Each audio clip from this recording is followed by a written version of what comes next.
কারুন নামে একজন সম্পদশালী ছিল। মিশরের রাজধানী কায়রো থেকে 100 কিলো দূরে ফাইয়ুম নামে একটা জেলা আছে, ওখানে তার বাড়িঘর। আমি দেখে এসেছি, কয়েকবার গিয়েছে।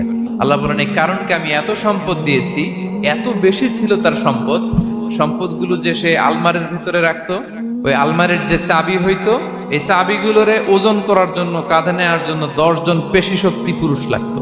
তো তাকে এলাকার লোকেরা বলেছিল, খলালাহু কওমুহু লা তাফরাহ, এই কারণ তুমি গর্ব করো না।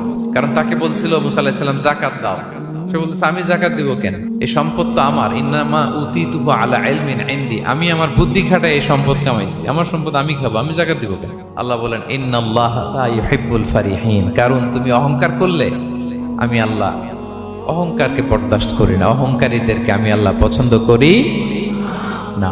কি হয়েছিল কারণের নসিবে? আল্লাহ বলেন, সে যখন অহংকার দেখালো, আমি কারুনকে আর কারুনের সব সম্পদ মাটির